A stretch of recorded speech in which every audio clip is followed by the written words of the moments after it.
Welcome back to wandering रीरो। आज है हमारा वियतनाम में डे 2 और अभी हम जाने वाले हैं हलोंग बे फ्रॉम हनोई। यहाँ से 2-3 घंटे दूर है हलोंग बे एंड वहाँ पे क्रूज चलती है। So it's like a bay with an ocean and उसके अंदर क्रूज चलती है। हम लोग डे टूर करने वाले हैं। इसमें 2-3 दिन के टूर्स भी होते हैं। We did not have so much time, so we are doing just a day tour. If you have more time you can probably explore more. अभी बज चुके हैं सुबह के 8:30। हम लोग हमारे हॉस्टल से ही पिकअप करने वाले हैं बस। एंड हम लोगों ने पैकेज बुक कर लिया था जिसके अंदर both side transfers, cruise, any sort of additional fee, everything is included in this. हम लोग को ये अबाउट 2,500 का पड़ा था फ्रॉम headout.com। अबाउट 1.5 घंटे की बस जर्नी के बाद हम रुके एक पर्ल फैक्ट्री पे। यहाँ हमें डेमो दिया गया on how they remove pearls from moistures and यहीं पर एक पर्ल शॉप भी थी if somebody is interested in buying its jewellery. We were here only for about 20 minutes and यहाँ से 20 मिनट्स के आसपास की जर्नी और थी before we reached the dock जहाँ से हम अपनी क्रूज बोर्ड करने वाले थे। सो अब हम पहुँच गए हैं डॉक एरिया के अंदर एंड यहीं से सारी हलोंग बे क्रूजेस चलती हैं। हमारे साथ एक फुल टाइम गाइड भी था जो पूरे ग्रुप के लिए टिकट्स लेके आया while we waited here and हमें इनमें ही से ही किसी एक क्रूज पर ले जाने वाला है। आप इन क्रूजेस की टिकट्स ऑनलाइन भी खरीद सकते हैं या फिर यहाँ पे आके अपने होटल से, हॉस्टल से या फिर बहुत सारे एजेंट्स हैं उनसे भी ले सकते हैं। We chose to buy it online and कुछ लोगों ने यहाँ पे जिन्होंने वाया होटल बुक किया था उससे हमें लग रहा है कि हमें शायद ज़्यादा इकोनॉमिकल प्राइसेस पड़े हैं। सो यू कैन चेक, बहुत सारे क्रूजेस हैं, बहुत सारे ऑपरेटर्स हैं, कुछ लग्जरी क्रूज हैं थोड़े ज़्यादा। As I said earlier also कुछ 2-3 दिन वाले क्रूजेस भी हैं। सो आप अपने पूरा वैरायटी चेक कर सकते हैं एंड आपको जो अपने लिए सूटेबल लग रहा है आप वो चूज़ करके बुक कर सकते हैं।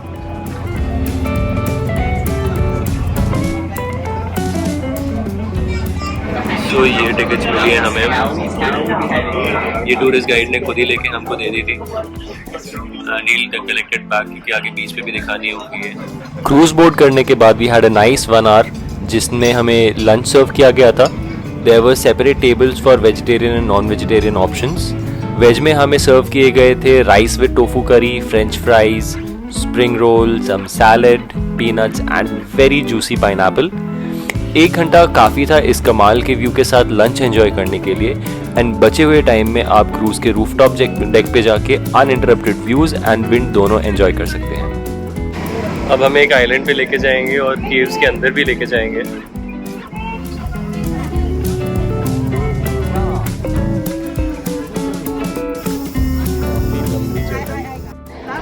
यहाँ पे हमको कुछ 45 मिनट्स मिले पूरा घूमने के लिए एंड आई थिंक उतना है। अगर भीड़ नहीं होती तो शायद और भी जल्दी हो जाते हैं, बट इस टाइम पे क्राउड बहुत रहता है, स्पेशली कंसिडरिंग कि सारे के सारे डे टूर्स इसी टाइम पे होते हैं। Everybody reaches here around the same time, तो बहुत भीड़ हो जाती है।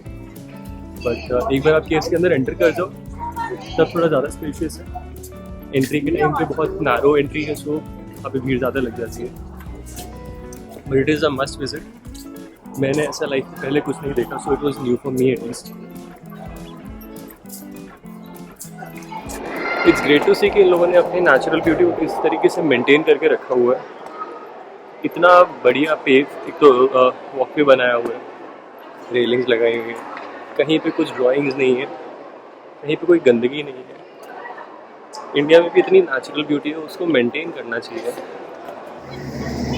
तो यहाँ पे अपने 45 मिनट्स ख़त्म करने के बाद, पूरा केव का एक टूर लेने के बाद हम वापस जाएंगे अपनी बोट की तरफ। अगर आपको हार्ट की प्रॉब्लम है, अगर आपको बैक की प्रॉब्लम है, तो I would recommend you to skip this, क्योंकि इतना ऊपर नीचे चढ़ना ये आपका हफ्ते भर के कार्डियो के बराबर है। केव्स के बाद हमें बोट ने थोड़ा आगे ले जाके एक जगह पे रुका दिया एंड वहाँ पे या तो कायाकिंग का ऑप्शन था, नहीं तो आप बोट्स ले सकते हैं। And all of this was included in the package, the price that we paid. इतने खूबसूरत पहाड़ों के बीच में इन शैलो वाटर्स में कायाकिंग।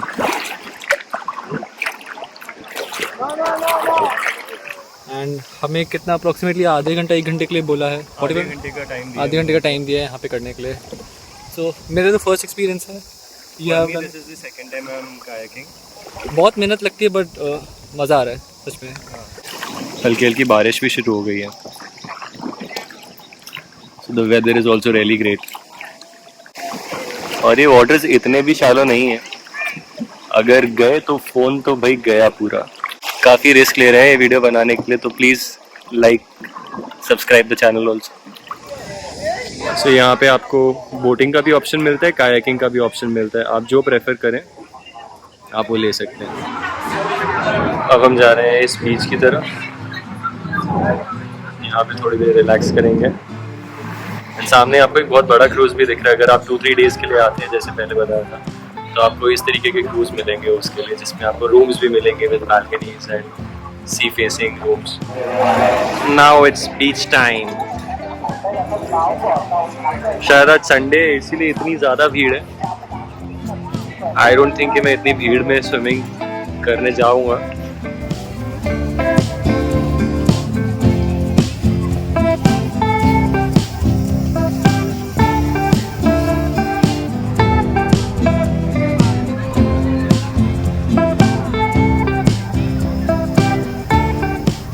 तो बीच में बोट के यहाँ पे इनने एक स्टॉप पे रोका है हमें, इसका नाम है T top beach. One of the most beautiful beaches जो मैंने अब तक देखा हुआ है। और मैं कभी गया तो नहीं हवाई, लेकिन देख के एकदम हवाई का ही फील आ रहा है फोटोज वगैरह देख के। यहाँ पे आपको बाहर ट्रेकिंग के भी है। बीच जो है आपको बहुत ही साफ और अच्छा पे मिलेगा। बहुत सारे टूरिस्ट हैं। ओवरऑल बहुत ही अच्छे से ब्यूटीफुली इन्होंने मेंटेन किया हुआ है। वहाँ पे शावर लेने के लिए है। तो I think it's a must do if आप यहाँ पे होलोंग बीच के यहाँ पे आ रहे हो। शाम नज़दीक आ रही थी। टी टॉप आइलैंड के बाद हम वापस क्रूज़ बोट करके फिर से डॉक की ओर चल पड़े। कुछ इवनिंग स्नैक्स और गर्मा गर्म चाय का भी अरेंजमेंट था। हम फिर से रूफटॉप डेक पे जाके नज़ारों का आनंद लेने लग गए। कुछ 1 घंटे की क्रूज़ जर्नी थी from the island to the dock, and वहाँ से बस लेके हनोई तक 2 घंटे की बस जर्नी और थी।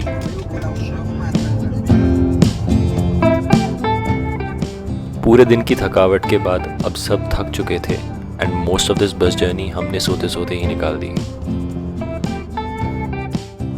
थैंक्स टू दिस स्लीप अब इन 2 जवान लॉन्डो में फिर से एनर्जी आ गई थी, एंड संडे रात को 2 बजे से पहले सो जाए ऐसा हो ही नहीं सकता। हम डिनर करके ओल्ड टाउन निकल पड़े, hoping there would be something happening still going on.